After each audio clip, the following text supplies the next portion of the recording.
Before we get started, we come from Vancouver. This is Asia Rose Bond. I'm Gabriel Saloman. Vancouver is unceded Coast Salish territory. So what that means is that it's traditional land that has been inhabited since time immemorial by the Tsleil-Waututh, the Squamish, and the Musqueam people, and that there's never been a treaty, there's never been a giving over of title. And so normally in the beginning of a talk like this, we would make an acknowledgement of the lands that we're inhabiting, the lands that we're actively working on. But we're not in Vancouver. In fact, we're in some place we've never had the privilege of being before, London, Ontario. And neither of us know the traditional peoples of this land. So I was curious if there's anybody here who knows who are the traditional people whose land we're occupying at the moment. This might be something worth finding out. And I'm saying this not just to kind of admonish us for not being good settlers. I'm saying this because actually this has everything to do with our practices. A lot of our practices are about trying to find liberatory space, and it's about contesting space, the space that's prescribed onto us, the space that we are trying to create as artists and as people living communally with other people. And those kinds of actions, those attempts to liberate our own space, they have to acknowledge the context. And that the context is an ongoing displacement and dispossession of the land of the First Nations of this country. So yeah, we hopefully don't do it as a kind of hollow gesture or as like a pop quiz situation, but it's really a way for us to be constantly reminding ourselves and each other of the context that we're in that is often intentionally kind of obscured from our vision. So as we go through some of the projects, what we're describing, you'll notice that a lot of it is rooted in our own sense of place, and we just would like that to be nested within this larger picture. If anyone gets really bored during this talk, feel free to Google and search for who are the first peoples, and maybe during Q&A you can let us know. Yeah. Okay.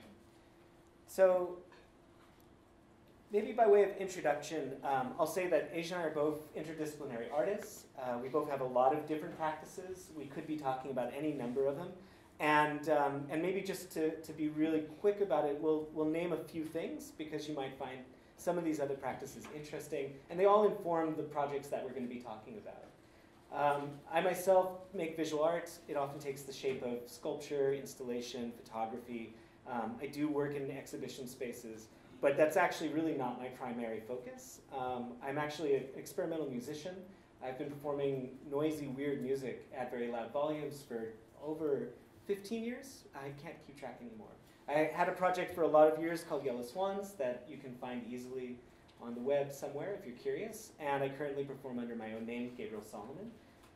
And that's a major part of the work that I do. In the last few years, I've been creating music for dance, for contemporary dance. And these are commissions that I've been receiving in the last 3 or 4 years. And a lot of the music I've been creating and performing live and releasing as on record is music that originally was composed for that context and that purpose.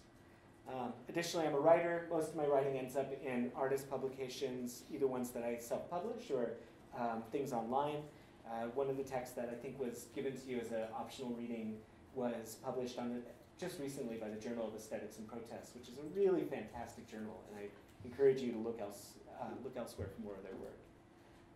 The majority of the work that I've done in the realm of the arts, in the realm of visual arts, is what's called social practices.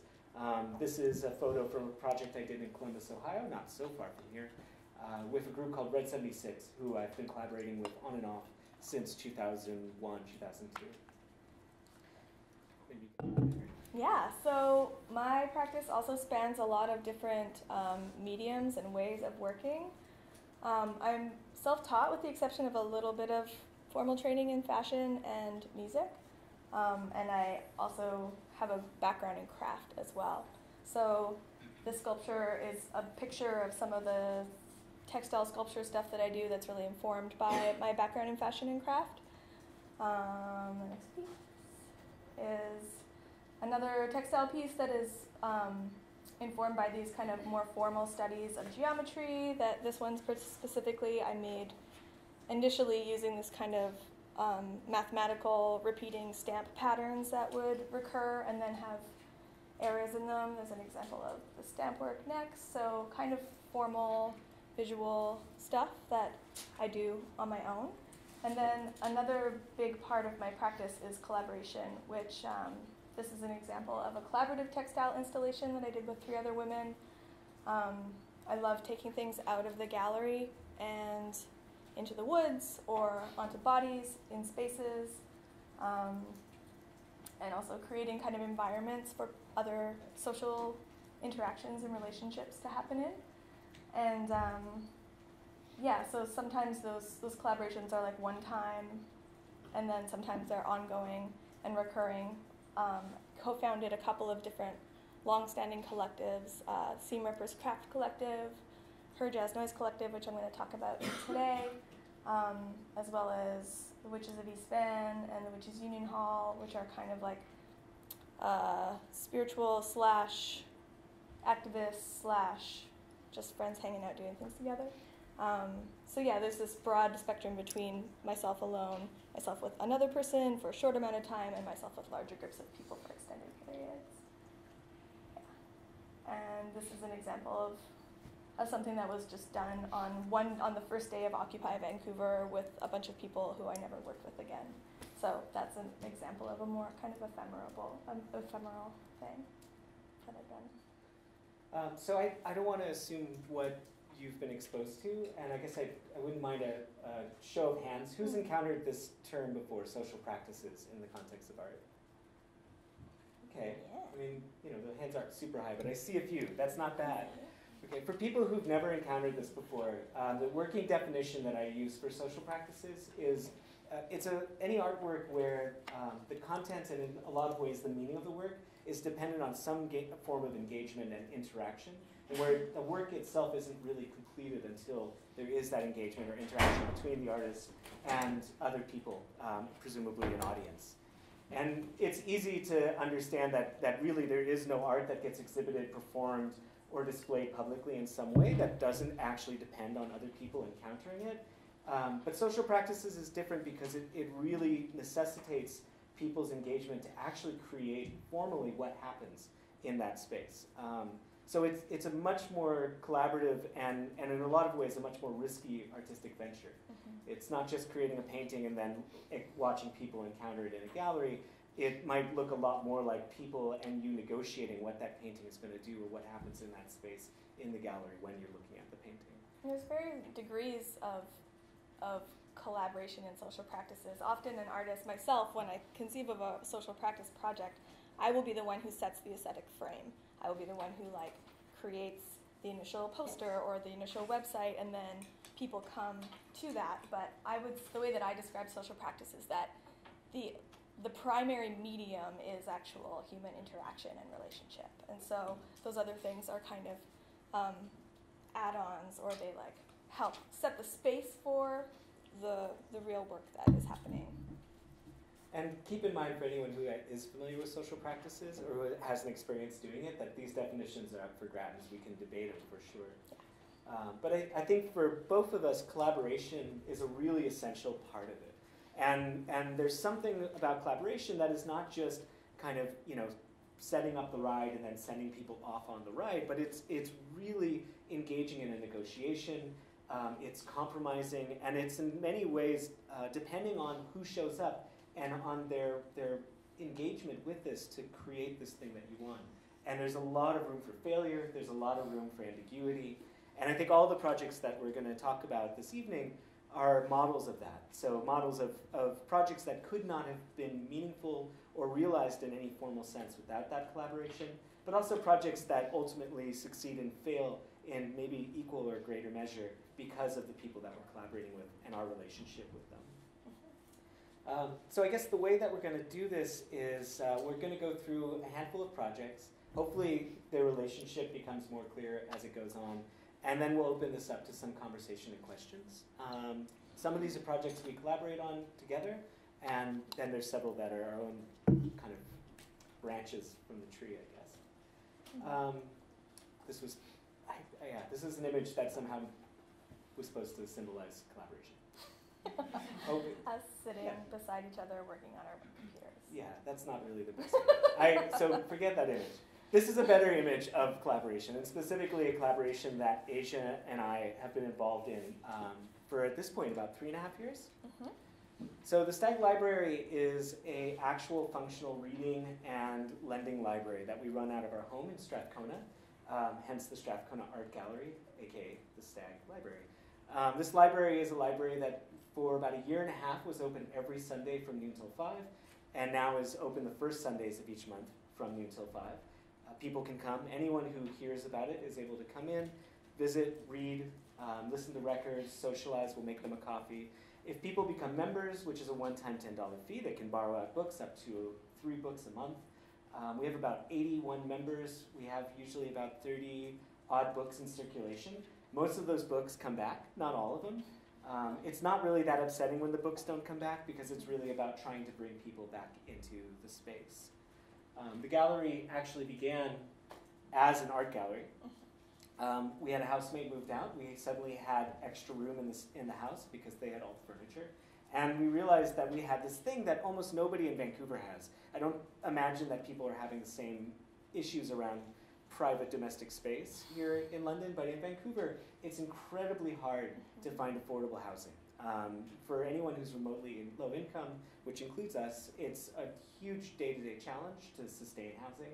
And having enough space to be able to do a project felt like a huge luxury. So immediately we wanted to think about how can we make this something that's more public and not just our own private luxury.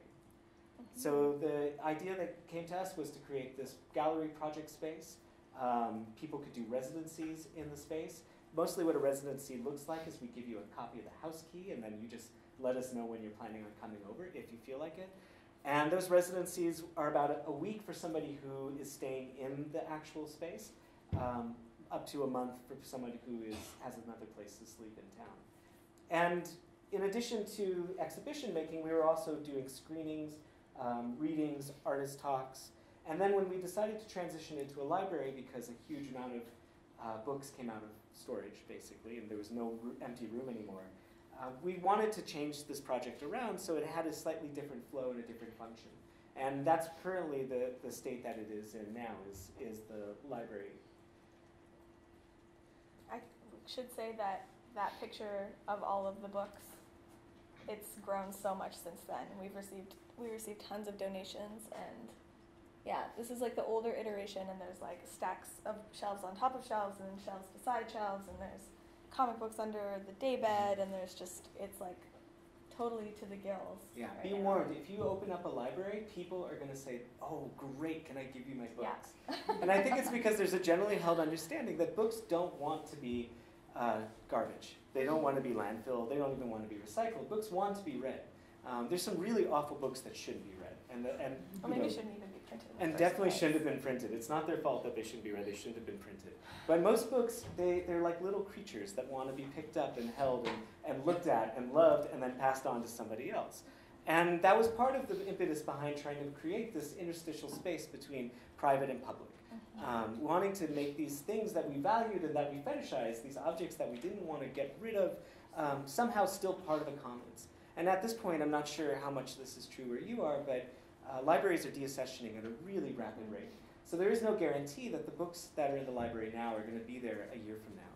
And as things continually get pushed towards being these kind of cloud libraries and online libraries, a lot of things get lost. There's a lot of things that just functionally can't be translatable if any book physically can be translatable into a digital form. So part of the purpose of the library was to not replace an existing central public library, but to be this sort of auxiliary library that can fill a space that otherwise is maybe irreplaceable. So in the library are certainly books you can find anywhere. There's a copy of The Hunchback of Notre Dame. There's a copy of Moby Dick. But there's also an incredible number of zines, artist publications, esoteric theory and art books. There's an incredible amount of material that may not necessarily exist in any readily available fashion. There's some things that don't exist anywhere else ever because they're like a one-of-a-kind artist book or a edition of one mixtape made by a friend who runs a record label. So a lot of these things are as unique as our home space is. And so you know, public libraries are wonderful because they are this kind of supposedly average of like everyone's interests, but you know, we are weirdos and artists who've had very particular paths in lives, and so our collection kind of tells the story of that journey of where we've been, and that was another thing that we wanted to kind of be able to still share, like not have it be this coveted private collection, but have it be somewhere in the middle between this, like, hopefully this is useful to other people, but it really is a kind of picture of us and our interests and our lives. Like, you can totally psychoanalyze us just by looking at the sections of what we have in our book. Yeah, you can tell a lot about our politics and our love life pretty easily. There's no business section. There is no business section, which probably there should be. If anyone has donations, let us know. So in addition to being a functioning library, it's also a social space. And again, Vancouver, there's an incredible pressure in terms of what kinds of spaces people have access to for artistic events, political gatherings, even just simply spaces that feel safer or more comfortable for people with radical politics or some kind of marginalized identity. And from the absolute foundation of the project, we wanted this space to be accessible in various ways within reason, and for it to actually be service to those different communities. So what that looks like is that we actually really don't program it as much as we let other people from outside decide what is this space useful for. So some people walk into the space and immediately they see it as a radical anarchist project. Other people walk in and they see it as a charming neighborhood project. Like, oh, my neighbor is doing this really cute thing, and this makes me feel great because I can connect to other neighbors.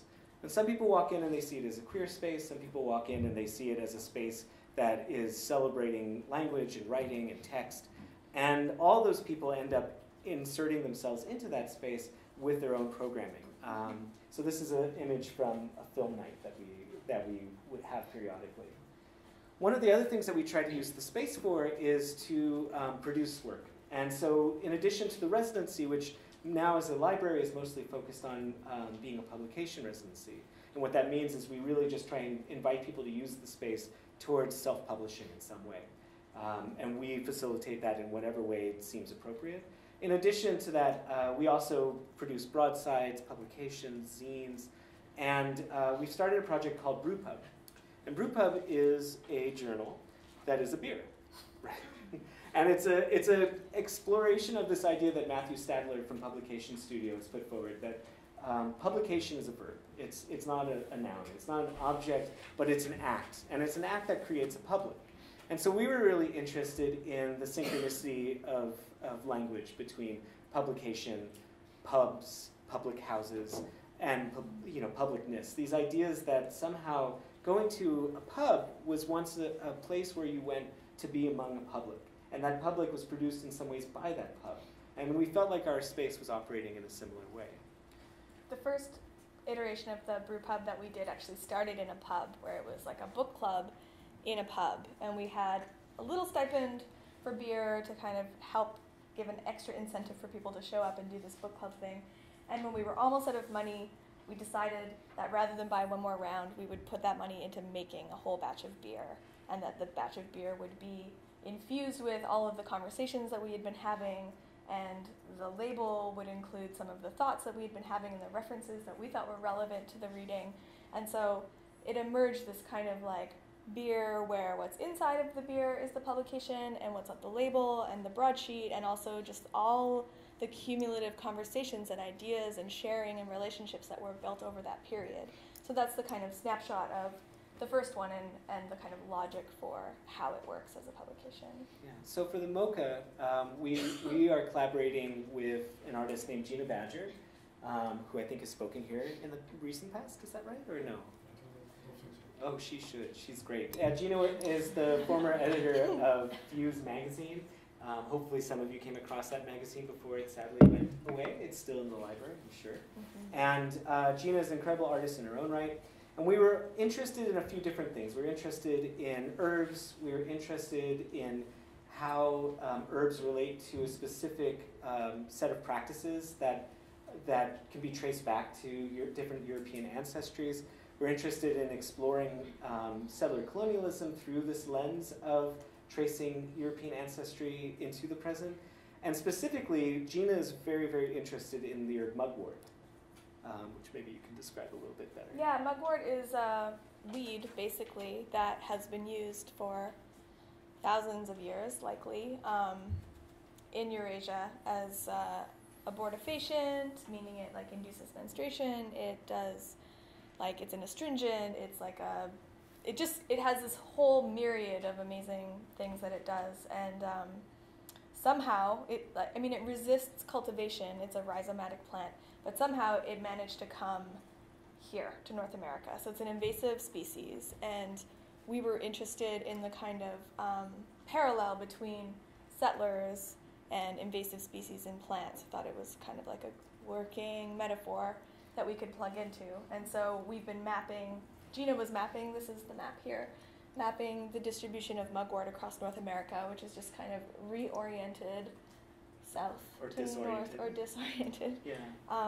And so we've been working with this plant. We brewed the mugwort into the beer. We've been writing collaboratively and undergoing these kind of intimate interactions, or like ritual tastings, as we're calling them, with the mugwort beer in order to try to deepen into a space that is both expanded by dialogical kind of interactions, but also even thinking about like digesting the ideas rather than trying to like rationalize or like reason with them, that it's a kind of embodied collective experience that maybe will have more possibilities inherent with it than just a regular conversation or reading about settler colonialism on your own. Yeah, so there's a lot of concerns around scale in the STAG Library in general, and this idea of scaling down contemporary art.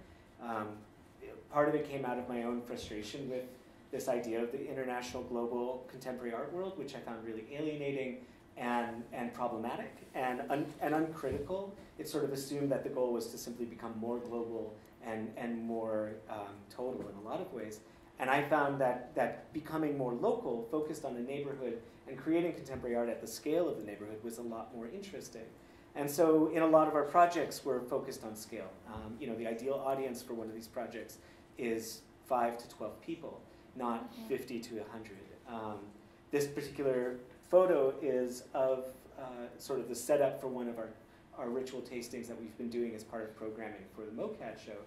And you can see, I think 14 people or 13 people is the number that we've capped it at. We're going to be doing a larger public thing on Friday, partly to accommodate the real needs of that institution, but partly also to kind of test those differences and see what is it like to do something at the scale of 13 people versus the scale of 50 or however many show up. We're not actually totally convinced that it's going to work, but we would love and for in you fact, to help yeah, us figure it out.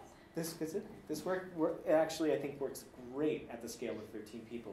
There's an intimate, difficult, kind of impossible but suddenly more possible conversation around settler colonialism that happens at that scale and over a beer.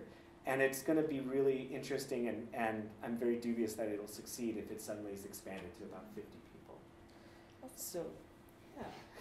Anything else you want to say about the STAG before we move on? So we're going to do a little bit of tag team for the last couple of projects, and we probably won't talk about them at quite its greater length. The next project I want to talk about is a project that began, I think, around 2010, and it's called the Lower Mainland Painting Co. And the Lower Mainland Painting Co. is a project that began with me and my friend Sylvain. Sylvain was an illegal alien and a conceptual artist living in Vancouver. And at the time that we were doing this work, I had I probably shouldn't have been working either, but I, of course, didn't break any laws.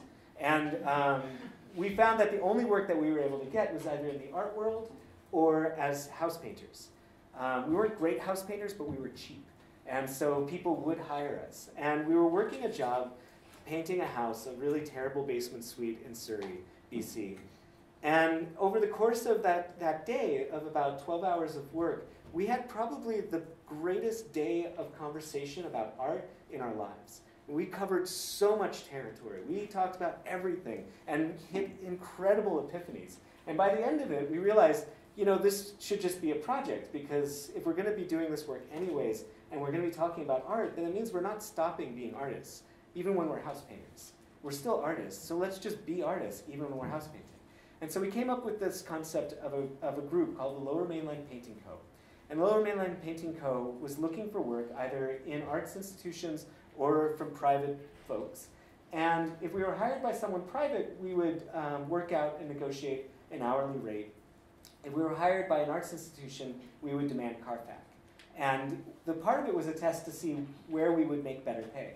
And I'll say that over a couple of years of doing it, it almost always equaled about the same, which was really surprising. And I'll also say that it was never quite enough. But it was still a really fun experiment. The one caveat was that in either instance, we would always do some kind of public programming. There was some way in which we had to take what happened when we were working and make it public. And so a lot of the LMPC was a sort of constant negotiation of what that looked like. I'm going to show two quick examples of projects we did. One is a gallery in Chinatown in Vancouver called Shutter, which is now closed and become artist studios. We were hired to build a false wall, basically a wall that would block off that little portion of white before you get to the bathroom door so that the person who was living there illegally at the time could put in a kitchen sink and not be visible from the outside. So in exchange for building this wall, which we were paid an hourly wage for, we were offered use of the space. The catch was that whatever we did had to fundraise the money that she was going to pay us because she didn't have enough money to pay us. So we basically created public programming in order to sell beer, in order to pay ourselves for building this person's wall. So what that looked like is if you went into the gallery during the month that we were in residence, you just saw a work site, and it rarely looked much more exciting than this. But if you turned that corner and went down the stairs, we had built this space called the Art Workers Hall. And so one of the things we were interested in was how do we turn artists into a political body? And as probably all of you know, there is no consensus among artists. There's no consensus about politics. Artists tend to be seen as left-leaning or even potentially radical subjects, and that's not really true. Artists are all over the spectrum. And so how do you actually get artists on board as a political group when there's these inherent kind of contradictions? They don't agree, they're in competition for limited resources, and there's a general disinterest because most people are really focused on making art, not on making social change. And we felt like one of the first things that needs to happen is people need to start claiming some kind of unifying identity. So the proposal, the theory, was that if people claimed to be art workers, then maybe they would start thinking of themselves as being part of one body and start asking questions about what is necessary for us as art workers to do to change society, to support the change that we want to see, to support ourselves as workers, to support ourselves as artists. And so all people had to do in order to come downstairs and enjoy homebrew and moonshine and homemade food was claim to be an artist or an art worker. And if they would say it out loud and sign a card that was a membership card, they became members of the hall. And that meant they could come downstairs and enjoy food and drink and community. In addition to this, we had a few other kinds of events. We had an artist talk, which was artists who work for other artists as their main job. We invited them to give a talk about their experience of labor. We also tried to organize an art strike for May 1st, and that went really badly. In fact, there was a lot of ways in which this project was a total failure, but it was an interesting failure the entire time. And I won't say that it necessarily did any of the things that we wanted to do, but it was fun. And at the very least, those nights in the Art Workers Hall were a good time. Mm-hmm. Another project we did was we were hired to paint a house in Point Roberts. Point Roberts is a very tiny nub on the furthest southwestern end of BC, and it dips below the 49th parallel. So even though it's actually attached to the land that is Canada, it technically is part of the United States. And it really is just this little dimple off of the country, the nation state's border. And they have their own private border, and they have to go through it into Canada in order to get to Bellingham back in the United States. So they live in this really funny, strange interstitial space. We went and painted this house, and we completely forgot to document anything about painting the house. And we really didn't have any project to show for it because there was just no point in doing something in Point Roberts. There was nobody at all who was interested in supporting a project there. So what we ended up doing was thinking that we were going to forget about it. And then it hit upon me that I could write a piece of fiction that would tell the story of the project. And so the public piece became a piece of fiction that I wrote that told the story of one of our members of the Lower Mainland Painting Co, which expanded to be about 8 or 10 people, going to Point Rob and painting this house.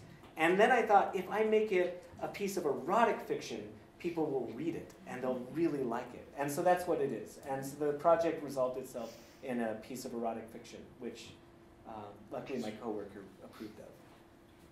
I didn't ask him for permission, I just did it.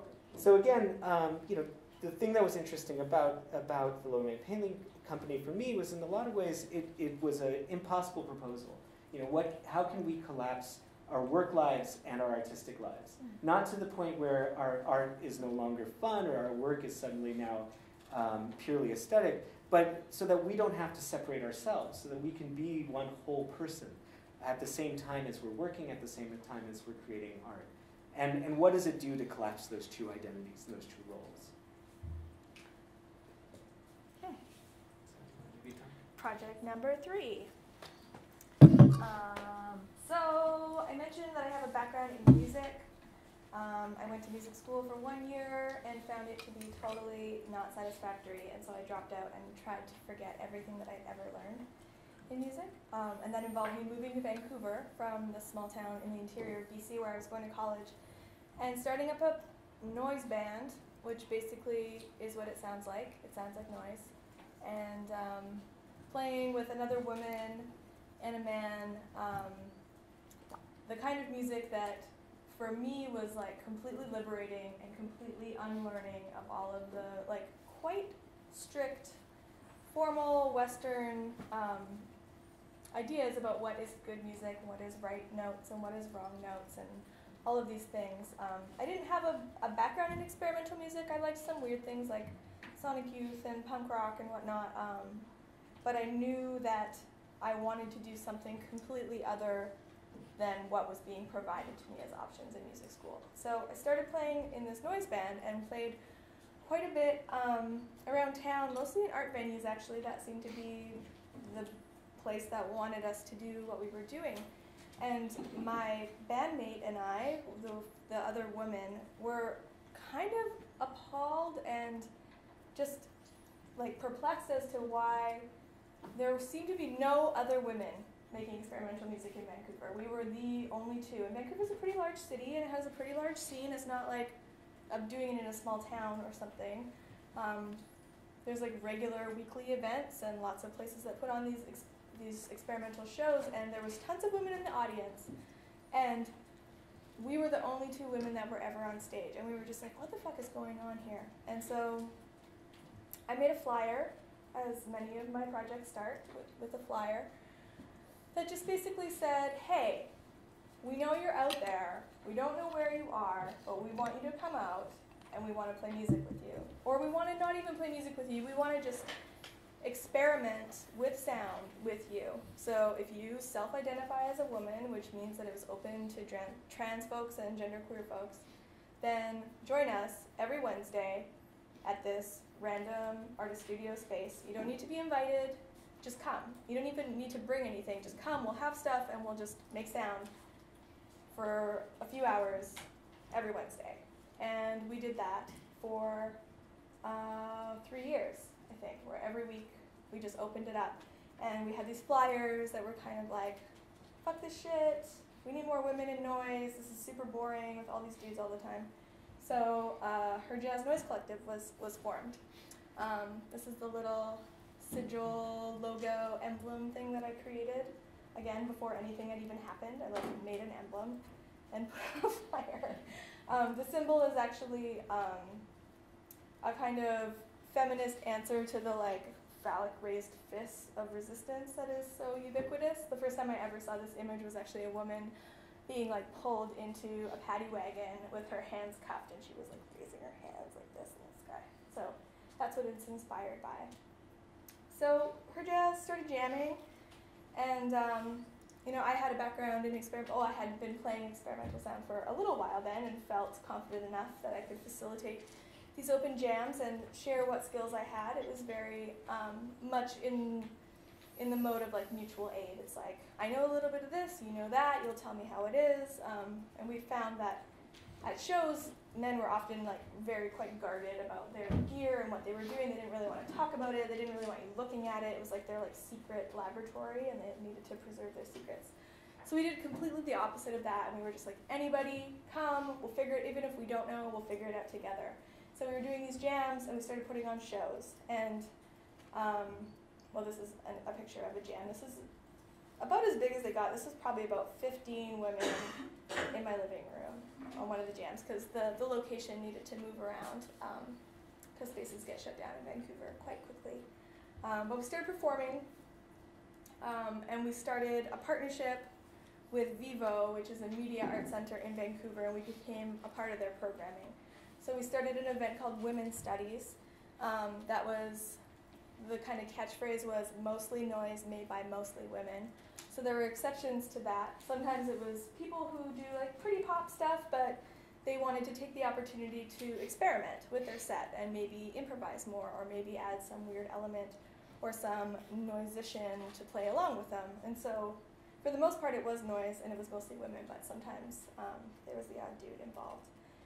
And this was a 10-part performance series, so we did 10 of these over a period of about a year, where it was completely organized by women. The sound person was a woman, and I think we debuted, and I counted, it was like over 20 different all-female sound projects came about as a result of Her Jazz facilitating opportunities for women to experiment with sound outside of a kind of a male space.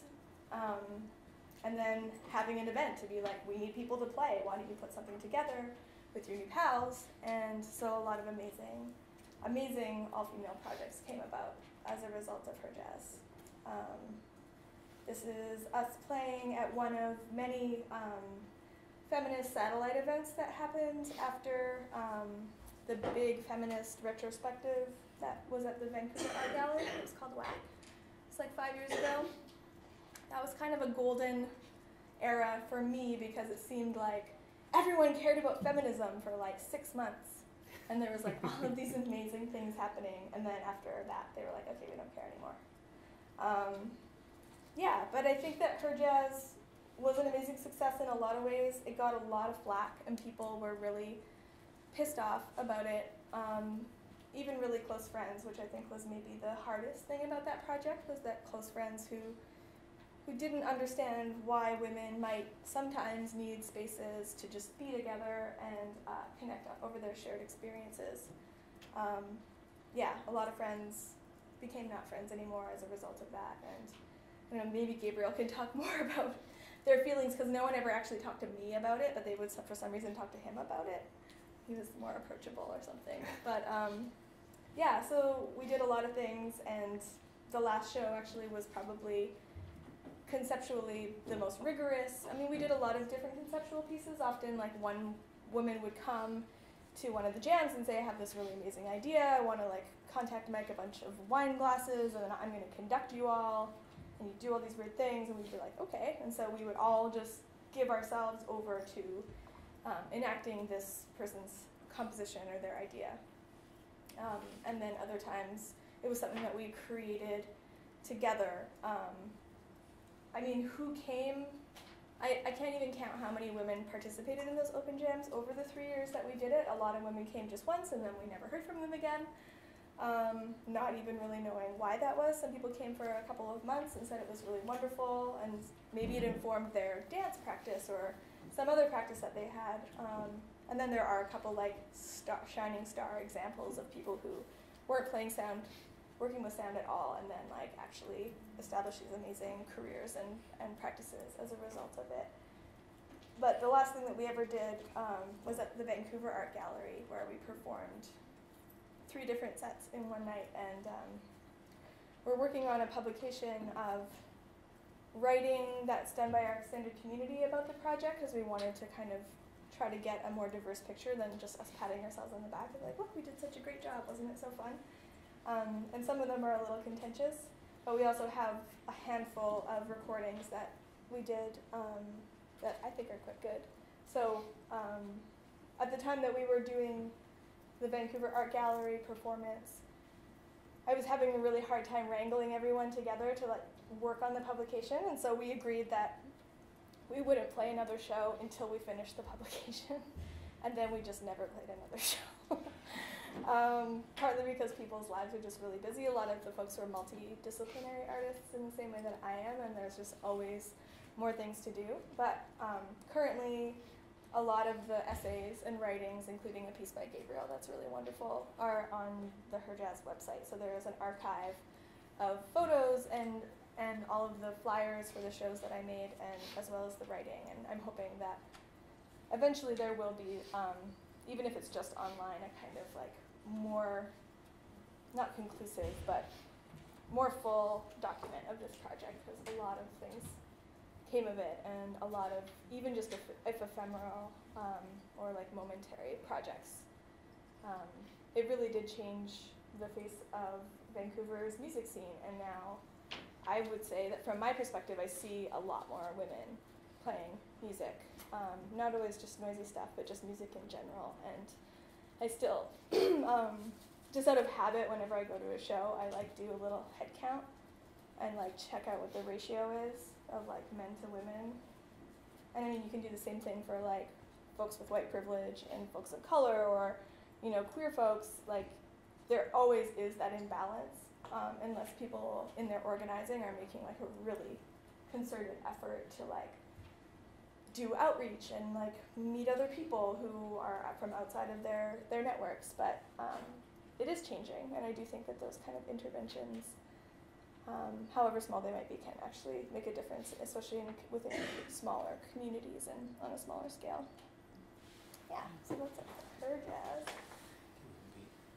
Number 4. So I will say one thing that I really loved about Her Jazz was that it you know, first and foremost was a form of community organizing and activism, but it worked because it was about creation and play and about creating a space to just explore for the people who were involved. That was what was appealing, I think, for most.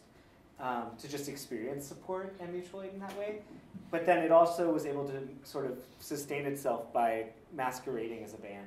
And so it functioned as a rock band in its own weird way, which gave it funding because people would pay Her Jazz to come and perform at a show. And so what the promoters or curators would get is an experimental music performance by a group of really talented women.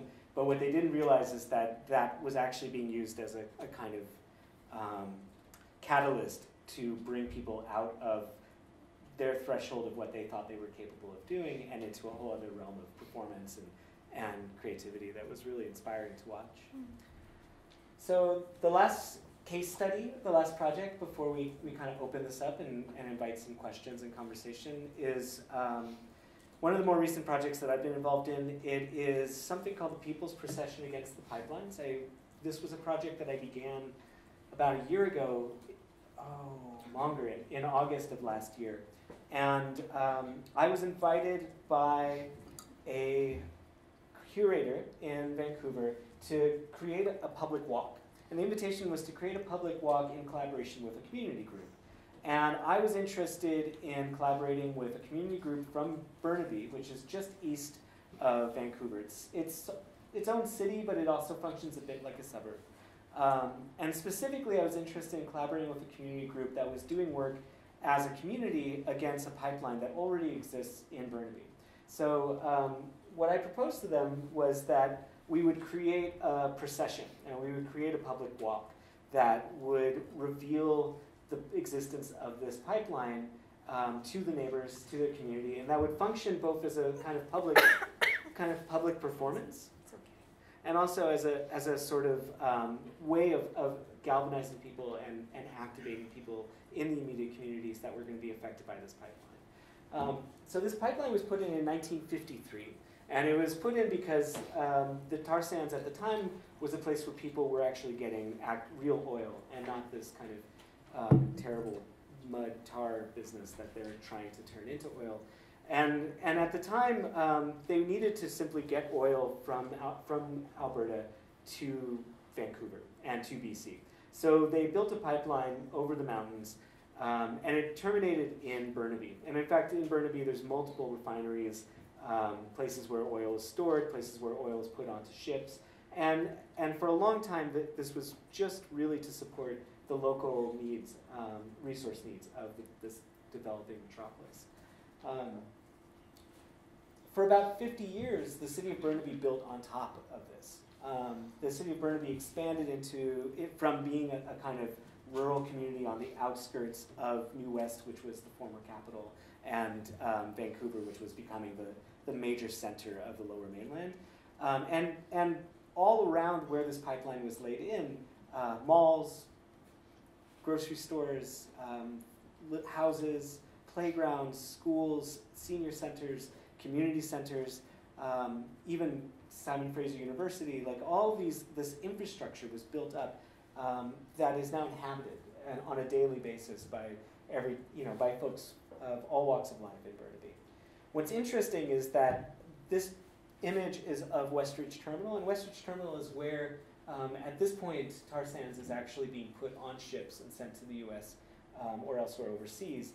And in 2007, there was a huge oil spill in the middle of this neighborhood that built around this terminus. And the neighborhood that was built around it, which is called Westridge, is actually some of the most expensive real estate in Burnaby.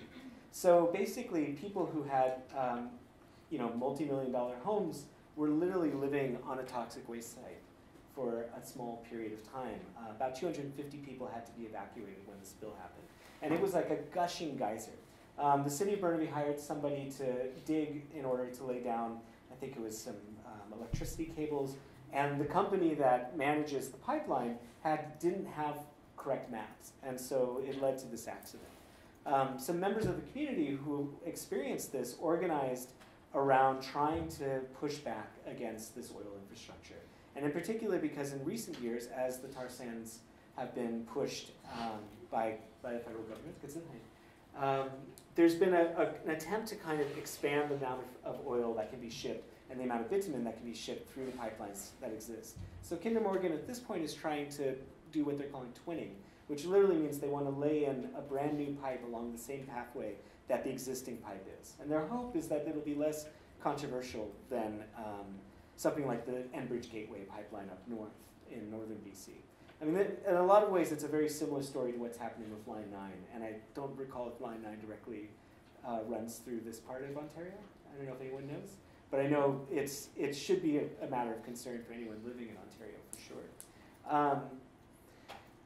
Essentially, this group, Burnaby Residents Opposed to Kinder Morgan Expansion, had been advocating and having events and protesting, and I think that they were doing a really good job. And so part of why I approached them is because I knew that my work wasn't going to be a matter of saving them. It wasn't going to be that I was going to give them a magic ingredient that would help them make their work suddenly happen. They were already happening. They were already doing a great job. But I felt like there was a way that as an artist I could understand how to narrate and how to convey information and how to organize an event that served different needs and different purposes than what a traditional activist-oriented event might be. And that's why I proposed the walk, because I saw the walk as a mapping, as a sort of mapping of this existing pipeline. So rather than going to the largest street, the busiest street, the most public place, the most central place, I wanted people to actually walk the real pathway of the existing pipeline and the proposed pipeline. And this sort of spatial mapping would give people a more embodied sense of what it meant for this pipeline to be moving through their homes. So what they saw along the way were these plastic sticks, these identifying markers, the yellow thing in the very center. And what those say is essentially, pipeline under high pressure, be careful, call before you dig. Now, you see one of those, and you kind of just shrug your shoulders because you think, oh, well, sure, I know that we have gas pipelines, water pipelines, that's just part of the infrastructure of a city. But as we walked along this pathway, what people started seeing was that they were everywhere. And that, in fact, the whole shape of these neighborhoods and their public green spaces and where the house lines, where the property lines ended and began, were actually being shaped by the pipeline in its right of way. And so something that was more or less invisible started becoming visible just by moving through that space. So the pipeline actually runs through incredibly beautiful and relatively well-to-do neighborhoods. And these are neighborhoods that I don't think normally see a 300 to 500 person protest moving through. And it also runs along residential streets that are low income. It runs along schools. Like I said, it really is woven into the fabric of the city itself. And this walk, which in a lot of ways looked just like a protest, just by the nature of how it moved and how it would shift from one space into another, and how we would go from seeing sort of aging infrastructure from the oil pipelines, like storage tanks and other housing facilities, and then suddenly these opulent neighborhoods or small, cute residential neighborhoods, I think really gave people this story that they wouldn't have been able to get from a larger eye view. One of the things I absolutely love about the documentation of the day is that everybody was smiling. And I've never seen that at a protest, I'll be honest. In every single photo, everybody was smiling. And part of it was because we really tried to make it celebratory. We tried to make it something that was creative. So I did a lot of sort of outreach to other artists and said, we're doing this thing, will you just show up and do something? And I trust you, and I trust you to do what makes sense. And sometimes I would give them more explicit suggestions. In some ways it was like choreography. But by and large, the idea was that I can't expect to really make this spectacular event happen on my own. I'd rather make this honestly come up from the real initiative and real investment of every person who's a part of it. So this is actually an image of a group that Asia collaborated with. Those flags, the raccoon masks and the salmon hats are ones that Asia made. This is a woman who organized, well, she came to an organizing meeting and she said, I could get you folk musicians. And I said, okay, sure, how many? She said, how many do you want? I'm like, how many you got? I got 50. And I said, okay, let's have them all. So she organized folk musicians to be spread along the entire route, set up in different sections in different areas where we might rest or stop for moments. And they created, I think, something like 20 or 30 new songs that were, of course, most of them very kind of hokey and wonderful, old-time folksy sounding songs, but still it was really exciting to think about how a project like this could generate other people's creativity and give people space to actually produce more work. Like I said, we would have these various stops, and at each stop we tried to integrate a combination of speechifying and classic protest type stuff, but also some other elements. So this is an indigenous stand-up comedian named Will D. Salmon, who I think it's self-explanatory, at least some of what he was doing. We culminated in a large rally, and one of the things that's interesting about Burnaby is that more than the people that live there, the actual government, that the municipal government and its representatives in the federal and provincial government are really on board against the pipelines. So the mayor is incredibly outspoken and has done as much as just about any other politician to try and oppose this particular pipeline. So at this event, again, I wanted to find these juxtapositions. This was not the actual end of it, but this was sort of the peak, in a way, of the day. And we had, in addition to various speakers from all walks of life, we also had poets, we had singers, we had music, we had a choir. And a lot of it was not just about creating this sort of aesthetic experience that made it more fun, but to trying to emphasize this idea that what people already are doing is enough. What they already are good at is enough. It's just how they orient it towards a specific message or cause that can make the difference. So rather than someone who's a good singer having to learn how to become a good activist, just be a good singer, but put yourself in a different context. The final moment was this really wonderful moment where we marched down to the actual oil tanks that hold the oil, and it's not even right to call it oil, it's the tar sand, prior to it going onto ships. And I think for a lot of people, this was actually their very first time doing something that, could arguably be called a direct action of sorts. And it was a really interesting experience to see that people found themselves gravitating towards this taking up of public space because it was celebratory, because it was aestheticized, in a way that I don't think they would, or I know that they wouldn't have normally, because there were certainly more people on this walk and at this rally than had ever shown up for a similar kind of event in Burnaby's recent history. One other thing I'll mention about it is that I did something which I've never done before and which is going to be a challenge to continue doing. I actually tried to follow protocol and ask for permission from the First Nations that Burnaby is in a relationship with. Basically, I spent months just trying to get in touch with people from the Tsleil-Waututh Nation, and it was mostly that they are just so busy working against the increased tanker traffic and against this pipeline that they really didn't have time to answer every email. Also, and I can't blame them for this, they just don't like email, and I think that's legitimate. But they do an incredible amount of work, and they really are the leaders on this particular, in this particular moment around trying to push back against this pipeline and the tankers that it would bring in. But I approached them and I said, this is the project we want to do, and we want you to be involved, and we want to do this with your consent. And it would have been a very challenging ethical question if they said no. And it was honestly in a way cheating because I knew that they would be on board. But it was important to go through the process because it was part of trying to change the power relationships between myself as an activist and an artist living in the Lower Mainland and the people who, by and large, have been displaced by people like myself. The end result was that we collaborated in a really meaningful and fantastic way. And I think it's a challenge that I'm going to have to continue to think through in the future when I do public projects. What does it mean to do a public project on unceded, essentially stolen land? And how do I do that where I'm not reaffirming a colonial relationship, but in some way trying to actually affirm a new kind of relationship as a settler with the indigenous folks of that particular place? So I guess at this point we're going to basically open it up to some questions and comments. But I wanted to leave on a kind of general thought about why I think all of this work is interesting. And I'd love to hear what your thoughts on it too might be.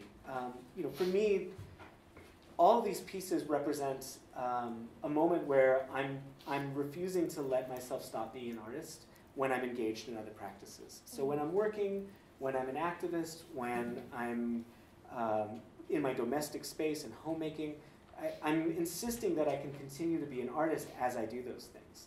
And there's some ways in which I worry that what I'm actually doing is sort of ameliorating some of the worst parts of all those things by making them art projects. In other words, it's easier to clean your house when it's for a project, and it's easier to do activism when it's art, and it's easier to work when you find a way to make it part of your creative life.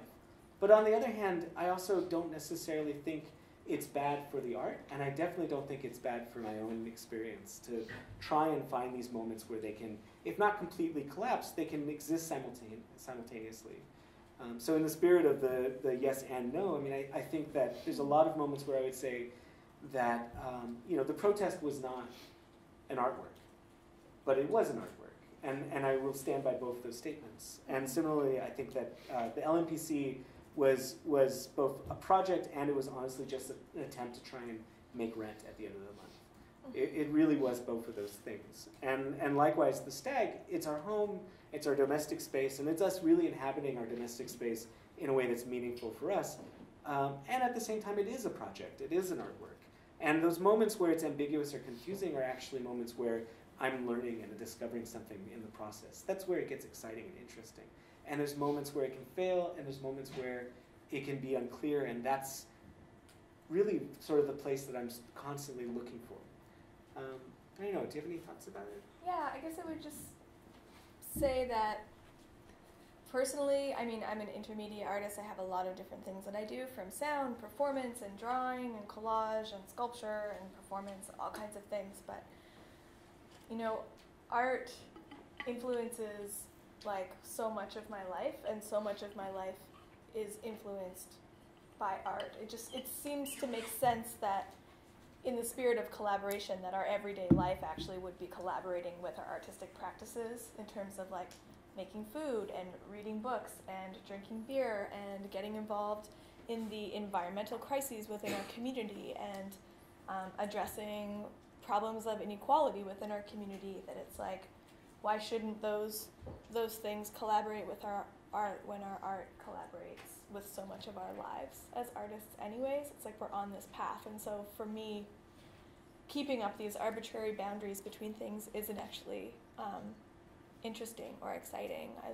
I love the spaces in between things, and I find them to be the most dynamic and mysterious and surprising. And so, yeah, for me, it's just been a kind of a non-choice. It just is something that has inevitably happened by being a creative person, and also as a person who's facilitated creative processes with non-artists. You know, people are so quick to say, like, I'm not an artist, I am not an artist. And I mean, it's an arts program, so I'm sure that y'all don't identify that way necessarily, but there are ways that you can argue that every choice that you make in your day is a potential creative choice or is a potential creative process. Like how you get dressed in the morning, you could just like throw on whatever, or you could actually take it as an opportunity to express yourself, or to like say something to the world, or alter your mood by putting on a bright sweater instead of the usual gray one, or how you, what kind of food you make, or whatever. It doesn't have to be art necessarily, but taking a creative approach to just living life is actually, especially in the populations of people I've worked with mental illness and addiction and disability, like it actually does increase people's quality of life. Like I actually have witnessed it, and so I kind of count myself in that as well, that the more I can bring these creative processes into my everyday life like that, just the happier I'm going to be in general. Thank you very much. Thank you so much.